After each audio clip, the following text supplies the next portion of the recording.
হেদায়েত ও সততা, যার মনের মধ্যে সততা আছে, আল্লাহ তাকে কোনো না কোনো দিন হেদায়েত দেবেন।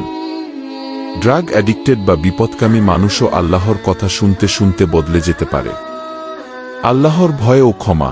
ইসরায়েলের এক পাপী ব্যক্তি আল্লাহর ভয়ে নিজের দেহ পুড়িয়ে ছাই করে ভাসিয়ে দিতে বলেছিল, কিন্তু আল্লাহ তাকে পুনরায় জীবিত করে তার ভয়ের কারণে তাকে ক্ষমা করে দিয়েছিলেন। অল্প আমলেই মুক্তি।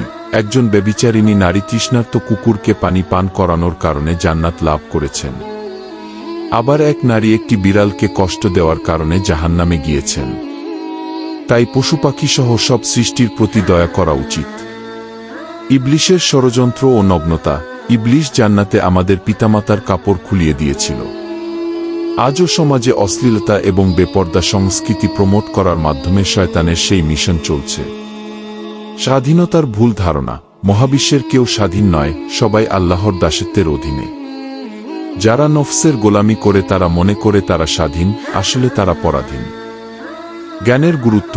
আল্লাহ আদম আলাইহি ওয়াসাল্লামকে সৃষ্টি করে বিশেষ জ্ঞান শিক্ষা দিয়েছেন।